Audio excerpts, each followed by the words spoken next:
আসসালামু আলাইকুম। আজ ২৮শে জুলাই ২০২৫ সোমবার। আজকের প্রধান প্রধান খবর নিয়ে উপস্থিত হয়েছি আমি আনোয়ার বাবু। বৈষম্য বিরোধী ছাত্র আন্দোলনের কেন্দ্রীয় কমিটি ছাড়া সারা দেশের সব কমিটির কার্যক্রম স্থগিত করা হয়েছে। গতকাল রবিবার সন্ধ্যায় রাজধানীর শাহবাগে বৈষম্য বিরোধী ছাত্র আন্দোলনের এক জরুরি সংবাদ সম্মেলনে এই সিদ্ধান্তের কথা জানিয়েছে সংগঠনটির সভাপতি রিফাত রশিদ। সংবাদ সম্মেলনে রিফাত রশিদ বলেছেন, সারা দেশে আমরা দেখতে পাচ্ছি বৈষম্য বিরোধী ছাত্র আন্দোলনের ব্যানার ব্যবহার করে নামে বেনামে অনেক ধরনের অপকর্ম করার চেষ্টা করা হচ্ছে। আমরা দেখতে পাচ্ছি বিভিন্ন রাজনৈতিক শেল্টারে বা তারা বিপথগামী হয়ে চাঁদাবাজি দুর্নীতিতে জড়িয়েছে, যা আমাদের নিয়ন্ত্রণ করা কঠিন হয়ে পড়েছে। তাই আমরা কেন্দ্রীয় কমিটি বাদে সব কমিটির কার্যক্রম স্থগিত ঘোষণা করছি। আজকের পর থেকে বৈষম্য বিরোধী ব্যানার ব্যবহার করে কোনো ধরনের অপকর্ম করা হলে আইনগত ব্যবস্থা নেওয়ার আহ্বান জানিয়েছেন রিফাত রশিদ। রাজধানীর গুলশানে একজন সাবেক সংসদ সদস্যের বাসায় চাঁদাবাজি করতে গিয়ে বৈষম্য বিরোধী ছাত্র আন্দোলনের ৩ নেতা গ্রেপ্তার হয়েছেন। গত শনিবার রাতে গুলশানে সাবেক সংসদ সদস্য শাম্মী আহমেদের বাসা থেকে বৈষম্য বিরোধী ছাত্র আন্দোলনের ঢাকা মহানগর শাখার আহ্বায়ক ইব্রাহিম হোসেন মুন্না এবং সদস্য মোহাম্মদ সাকাতাউন সিয়াম ও সাদমান সাদাব এবং বাংলাদেশ গণতান্ত্রিক ছাত্র সংসদের কেন্দ্রীয় কমিটির সদস্য আব্দুর রাজ্জাক বিন সুলাইমান ওরফে রিয়াদ সহ ৫ জনকে গ্রেপ্তার করে পুলিশ। এই ঘটনায় গুলশান থানায় করা মামলায় জিজ্ঞাসাবাদের জন্য এই ৪ জনকে গতকাল রবিবার ৭ দিনের রিমান্ডে পাঠিয়েছেন আদালত। যুক্তরাষ্ট্রের প্রেসিডেন্ট ডোনাল্ড ট্রাম্প ঘোষিত পাল্টা শুল্ক কমাতে দর কষাকষির অংশ হিসেবে এরই মধ্যে দেশটি থেকে বেশি পরিমাণে গম, তুলা ও সয়াবিন আমদানিতে আগাম চুক্তি করা হয়েছে। এতেও ট্রাম্পের মন গলবে কিনা সংশয় রয়েছে। তাই এবার মার্কিন উড়োজাহাজ নির্মাতা কোম্পানি বোয়িং থেকে ২৫টি উড়োজাহাজ কেনার প্রতিশ্রুতি দিয়েছে বাংলাদেশ। বড় কেনাকাটার এমন প্রতিশ্রুতি ঘোষণার পর শুল্ক নিয়ে আলোচনার জন্য ওয়াশিংটনে যাচ্ছেন ৫ সদস্যের একটি প্রতিনিধি দল। বাণিজ্য উপদেষ্টা শেখ বসির উদ্দিনের নেতৃত্বে আজ সন্ধ্যায় ঢাকা ছাড়বে প্রতিনিধি দল। রাজধানীর মাইলস্টোন স্কুল অ্যান্ড কলেজে যুদ্ধ বিমান বিধ্বস্ত হওয়ার ঘটনায় ৯ সদস্যের তদন্ত কমিশন গঠন করেছে অন্তর্বর্তী সরকার। কমিশন বিমান বিধ্বস্ত হওয়ার প্রেক্ষাপট, কারণ, দায় দায়িত্ব, ক্ষয়ক্ষতি নিরূপণ সহ সংশ্লিষ্ট বিষয়গুলো চিহ্নিত করবে। গতকাল রবিবার রাতে মন্ত্রিপরিষদ বিভাগের এক প্রজ্ঞাপনে কথা জানানো হয়। এদিকে যুদ্ধ বিমান বিধ্বস্তের ঘটনায় দগ্ধ হয়ে এখনও চিকিৎসাধীন রয়েছে ৩৪ জন। তাদের মধ্যে সংকটাপন্ন অবস্থায় রয়েছে ৪ জন। তদন্ত কমিশনকে ৪ সপ্তাহের মধ্যে প্রতিবেদন জমা দিতে বলা হয়েছে। এর সভাপতি করা হয়েছে সাবেক সচিব AKM জাফর উল্লাহ খানকে। রাজধানীর উত্তরায় মাইলস্টোন স্কুল অ্যান্ড কলেজে বিধ্বস্ত হওয়ার আগে বাংলাদেশ বিমান বাহিনীর যুদ্ধ বিমানটি মাত্র ৭ মিনিট উড়েছিল। ২১ জুলাই বেলা ১:০৬ উড্ডয়নের পর যুদ্ধ বিমানটি ১:১৩ উত্তরার দিয়াবাড়িতে ওই শিক্ষা প্রতিষ্ঠানের একটি একাডেমিক ভবনে আছড়ে পড়ে। যুক্তরাষ্ট্রের আন্তর্জাতিক ধর্মীয় স্বাধীনতা কমিশন দাবি করেছে, গত ১ বছরে বাংলাদেশে ধর্মীয় স্বাধীনতা কমেছে।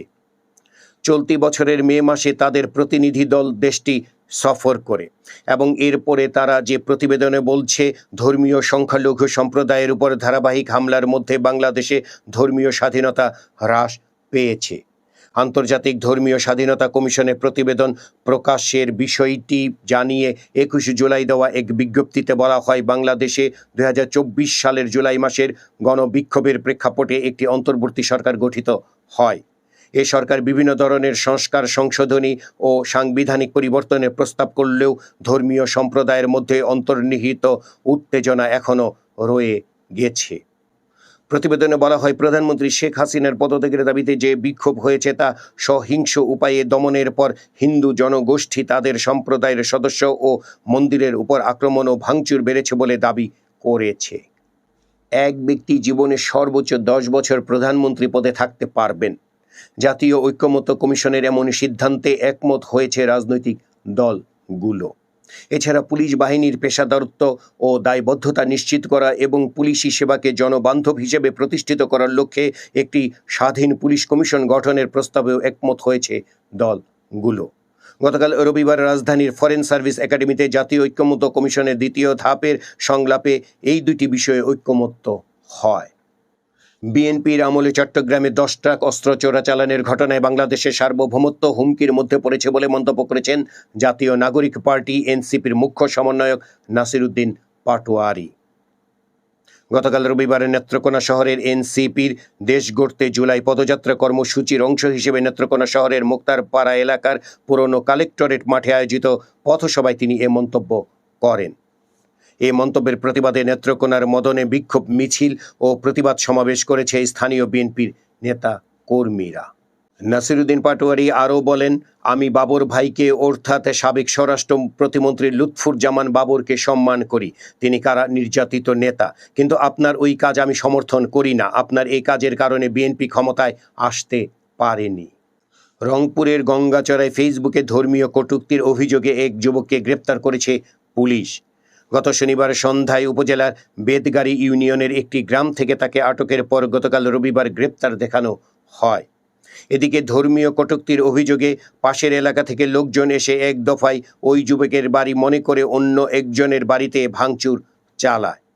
আরেক দফায় হিন্দু পল্লীতে ভাঙচুর ও লুটপাট চালানো হয়েছে। এতে 12টি পরিবারের ঘরবাড়ি তছনছ করা হয়। এই ঘটনার পর আতঙ্কে 50টির মতো পরিবার বাড়ি ছেড়ে অন্যত্র আশ্রয় নিয়েছে বলে দাবি করছে ভুক্তভোগীরা। গাজীপুরে শ্রীপুরে বকেয়া বেতন সহ 10 দফা দাবিতে আর.এ.কে সিরামিক কারখানার শ্রমিকেরা ঢাকা ময়মনসিংহ মহাসড়ক অবরোধ করে বিক্ষোভ করেছেন গতকাল রবিবার। এতে মহাসড়কের দুপাশে দীর্ঘ যানজটের সৃষ্টি হয়। আটকা পড়েন অফিসগামী যাত্রীরা। এদিকে শ্রমিকদের সরিয়ে দিতে গেলে আইন শৃঙ্খলা রক্ষাকারী বাহিনীর সঙ্গে পাল্টাপাল্টি ধাওয়ার ঘটনা ঘটে। তাদের ছত্রভঙ্গ করতে পুলিশ কাঁদানে গ্যাস ও সাউন্ড গ্রেনেড নিক্ষেপ করে। এই ঘটনায় পুলিশ ও সাংবাদিক সহ অন্তত 10 জন আহত হন। চট্টগ্রামের মিরসরাইয়ে দুর্বৃত্তদের গুলিতে উপজেলা যুবলীগের সাবেক সাধারণ সম্পাদক অনির্বাণ চৌধুরী রাজীব সহ 2 জন আহত হয়েছেন। গত শনিবার রাত 10:30টার দিকে উপজেলার মস্তাননগর এলাকায় ঢাকা চট্টগ্রাম মহাসড়কে এ ঘটনা ঘটে।